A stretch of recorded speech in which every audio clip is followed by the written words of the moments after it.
Hello students, आज हम केंजन theory के बेसिक्स वाली पीपीटी के वॉल्यूम थर्ड में वीडियो क्लास में मिल रहे हैं। जैसे जैसे मैं इसकी स्लाइड बदलते जा रही हूँ, आपको याद आ रहा होगा कि जो स्लाइड्स मैं चेंज कर रही हूँ उस पर हम डिस्कशन कर चुके हैं। थोड़ा बड़ा चैप्टर है और ये प्रेजेंटेशन भी काफ़ी बड़ा है, इसलिए कई वॉल्यूम इसके बन जाते हैं।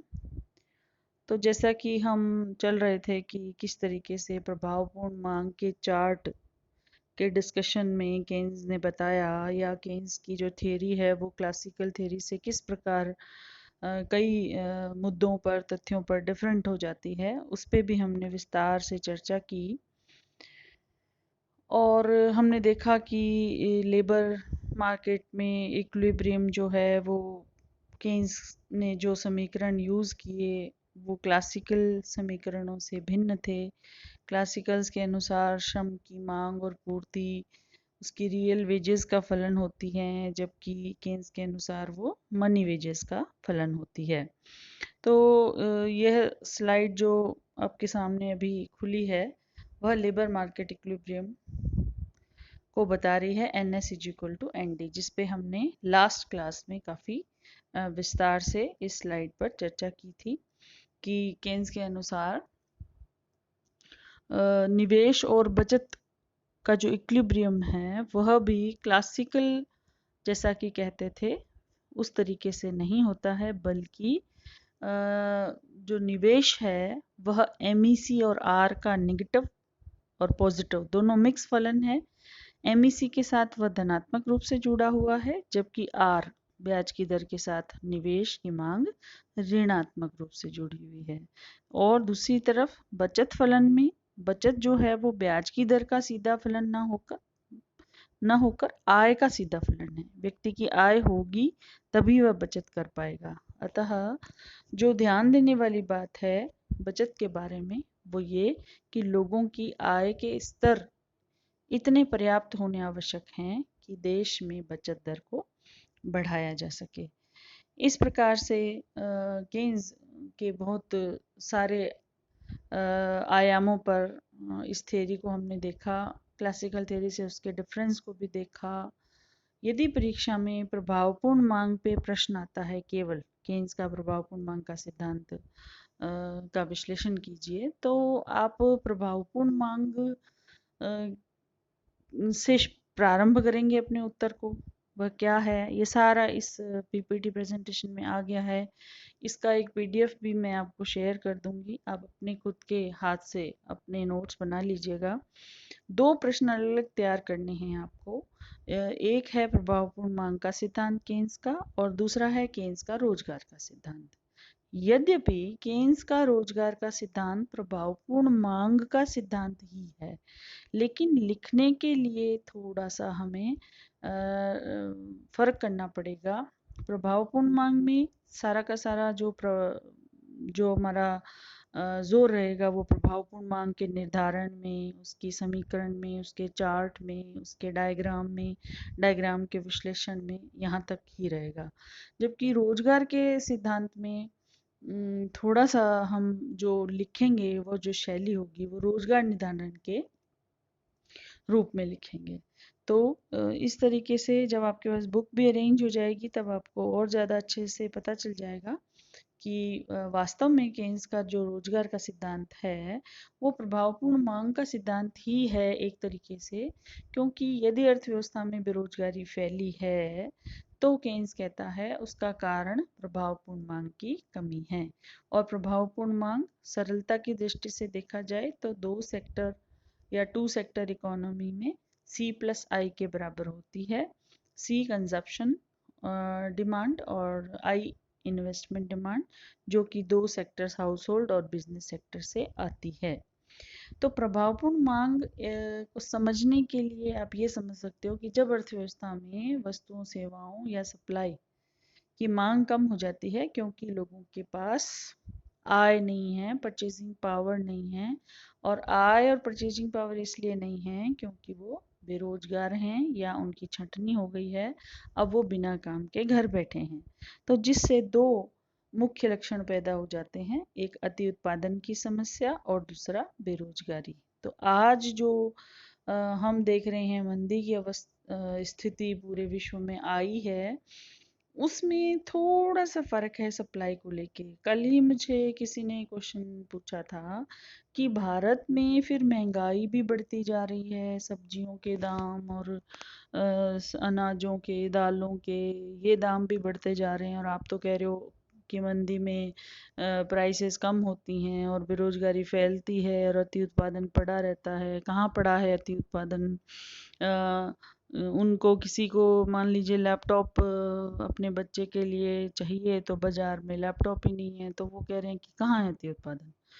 तो उन्हें मैंने समझाया कि भारत की स्थिति इस रूप में थोड़ी सी डिफरेंट हो गई है और बाकी देशों के भी, क्योंकि अभी कोरोना काल की वजह से चूंकि अंतर्राष्ट्रीय विमान सेवाएं या परिवहन सेवाएं बंद हैं, इसलिए सामान जो है वो इधर उधर इंपोर्ट एक्सपोर्ट नहीं हो पा रहा है। इलेक्ट्रॉनिक गुड्स भी यूरोप से इधर इंडिया की तरफ सप्लाई नहीं हो पा रही हैं, इसलिए जो शॉर्टेज ऑफ सप्लाई है उसकी वजह से सामान नहीं है। तो इसको आप थियरी से वो मत कीजिए। थियरी तो यही कहती है कि मंदी के समय अति उत्पादन पड़ा रहता है और बिना बिका हुआ सामान फैक्ट्रियों में भरा रहता है।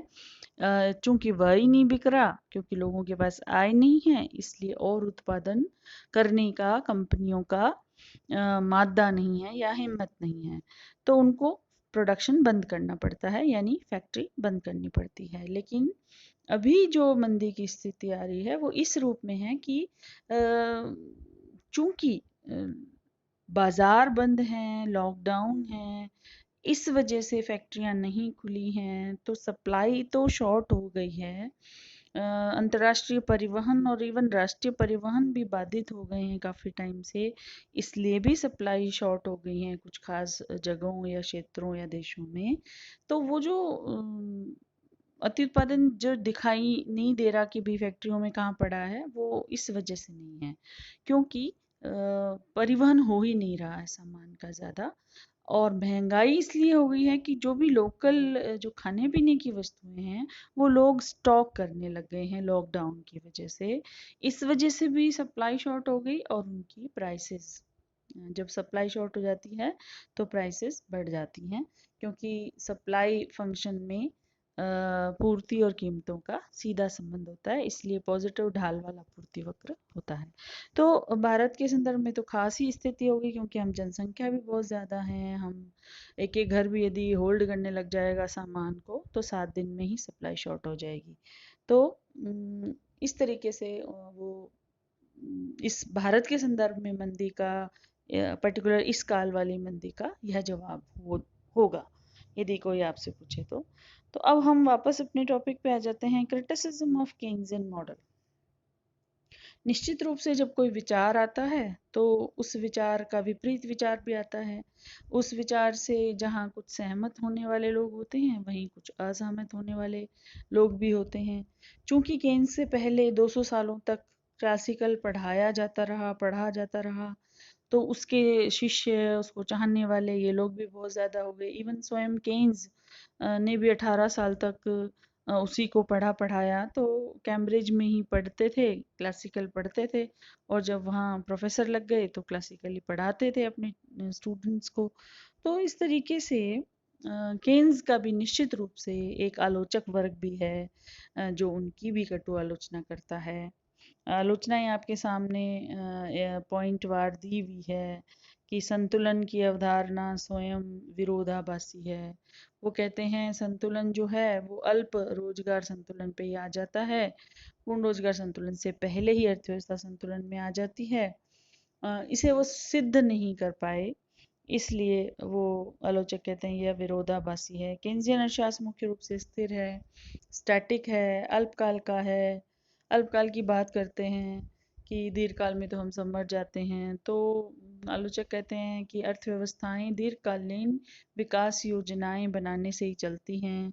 अर्थव्यवस्था कोई शॉर्ट टर्म चलने वाली चीज़ नहीं है, इसलिए उनका यह जो अल्पकालीन रवैया है वो अर्थव्यवस्था और विकास के लिए ठीक नहीं है। लंबी अवधि के संतुलनों की जो अनदेखी की है वह उचित नहीं है। पूर्ण प्रतियोगिता की अवधारणा ये भी लेके चले हैं, जैसे कोई मॉडल देते हैं वहाँ कह देते हैं परफेक्ट कंपटीशन है, और इस तरह की अवास्तविक मान्यताओं के साथ ये अपनी थियरी शुरू करते हैं।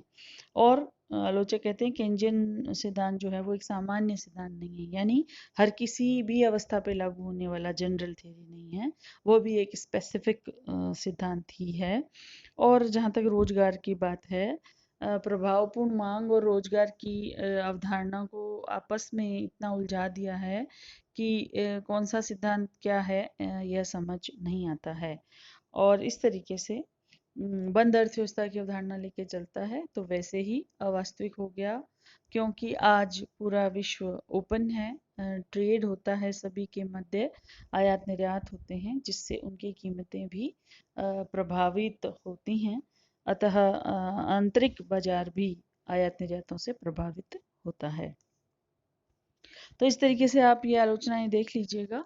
और अब हम जो है केन्स की अवधारणाओं वाले इस टॉपिक को यहीं समाप्त कर रहे हैं। केन्स के रोजगार सिद्धांत की व्याख्या करके यदि कोई क्वेश्चन आता है आपके एग्जाम में, रोजगार सिद्धांत की व्याख्या, तो प्रभावपूर्ण मांग तो इसमें शब्द यूज ही नहीं हुआ। तब आपको प्रभावपूर्ण मांग सिद्धांत की बजाय अपने उत्तर की शुरुआत जो है वो केन्स के रोजगार सिद्धांत से करनी पड़ेगी, जिसमें थोड़ा क्लासिकल पटाक्षेप भी आपको लेना पड़ेगा कि केन्स का जो प्रादुर्भाव है वो तो क्लासिकल के विरोध के स्वरूप ही हुआ है। तो क्लासिकल्स रोजगार के बारे में क्या क्या कहते थे और केन्स ने उनकी आलोचनाएं करते हुए 1930 की मंदी के मद्देनजर रोजगार सृजन हेतु अपना एक अलग सिद्धांत दिया। ऐसे इस तरह से शुरुआत करते हुए उसकी कोई परिभाषा कोटेशन देते हुए फिर आप जो है पुनः प्रभावपूर्ण मांग में एंटर कर जाएंगे और प्रभावपूर्ण मांग वाला चार्ट देके और उसकी थोड़ी व्याख्या करके, क्योंकि अंत में उस चार्ट से यही निष्कर्ष निकलता है कि किस तरीके से जो चीज़ें अल्पकाल में स्थिर हैं वो तो स्थिर रह जाएंगी और बाकी चीज़ों को बढ़ाकर कैसे हम उपभोग मांग और निवेश मांग को बढ़ा सकते हैं, जिसमें सरकार की भूमिका की अत्यंत आवश्यकता होती है। तो या तो छोटे छोटे पॉइंट्स बना के आप लिख दीजिए, जैसे कि मैं आपको फटाफट कुछ पॉइंट्स बता देती हूँ कि किस तरीके से लिखेंगे। केन्स के रोजगार सिद्धांत का सारांश, जैसे केन्स ने कहा कि रोजगार जो है वो आय पे और उत्पादन स्तर पर निर्भर करता है, अर्थात रोजगार आय का फलन है। तो फलन आप लिख दीजिएगा। इस पीपीटी में एक स्लाइड में हमने लिखा था n is equal to function of q, ठीक है। तो नेक्स्ट जैसे हम बिंदु बना दिया कि रोजगार जो है वो आय और उत्पादन से तो निर्धारित होता है, लेकिन खुद आय उत्पादन जो है वो प्रभावपूर्ण मांग पर निर्भर करते हैं, है ना। प्रभावपूर्ण मांग के दो घटक हैं, समस्त पूर्ति फलन और समस्त मांग फलन। और समस्त पूर्ति फलन क्या है, फिर समस्त मांग फलन क्या है ना। उसमें सी और आई दो चीज़ें आती हैं, सी क्या है फिर आई क्या है, ये सब पॉइंट पॉइंट पॉइंट बनाते हुए छोटे छोटे टुकड़ों में बताते हुए आप लास्ट तक आ जाते हैं मुद्रा की मांग और मुद्रा की पूर्ति से, कि मुद्रा की पूर्ति अल्पकाल में स्थिर रहती है, मुद्रा की मांग तीन उद्देश्यों के लिए की जाती है। जहाँ दोनों बराबर हो जाते हैं वहाँ ब्याज की दर का निर्धारण हो जाता है। तो क्लासिकल्स जहाँ ब्याज की दर का निर्धारण सेविंग और इन्वेस्टमेंट से मानते थे, वहीं केन्स जो है वो मनी डिमांड और मनी सप्लाई के आपसी संतुलन के द्वारा ब्याज की दर का निर्धारण मानते हैं। तो ये छोटे क्वेश्चन में यदि आता है कि ब्याज की दर के बारे में क्लासिकल्स और केन्स के विचारों की तुलना कीजिए, तो बहुत बड़ा फर्क इसमें यही है जो मैंने अभी बताया है। फिर आप सारे इक्वेशंस दे सकते हो, जैसे q is equal to function of n, D L is equal to function of w, है ना, S L is equal to function of w, D L is equal to S L, यानी कि डिमांड ऑफ लेबर और सप्लाई ऑफ लेबर जहाँ बराबर हो जाती है वहाँ अर्थव्यवस्था में वेजेस का निर्धारण हो जाता है। इस तरीके से ये सारा इक्वेशनल समीकरणीय रूप से दे दिया। और फिर एक डायग्राम वो जो प्रभावपूर्ण मांग वाला है, जिसमें एक्स अक्ष पे जो है वो रोजगार का निर्धारण हो जाता है। तो इस प्रकार से फिर उसकी आलोचनाओं पे आ जाते हो। पूर्ण रोजगार की धारणा मान लीजिए दोषपूर्ण है, लेकिन खुद रोजगार के बारे में वो कहते हैं अल्प रोजगार का असंतुलन आ जाता है। खुद केन्स क्लासिकल्स की आलोचना करने के बाद खुद आश्वस्त नहीं हुए, खुद स्पष्ट नहीं कर पाए रोजगार के स्तर को। फिर महत्व में जब आप आते हो, तब आप महत्व में ये बता सकते हो कि निश्चित रूप से केन्स का अर्थशास्त्र जो है वो आज भी उतना ही महत्व रखता है जितना 1930 के समय मंदी से लड़ने के लिए रखता था।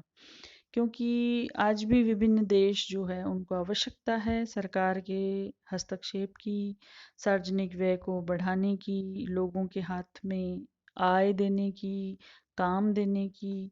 तो कैसे भी करके अर्थव्यवस्था में मांग को बढ़ाने की आज आवश्यकता है, ताकि इस मंदी से लड़ा जा सके। निश्चित रूप से यह एक विशिष्ट समय चल रहा है, कोरोना काल चल रहा है, जिसकी अपनी लिमिटेशंस हैं।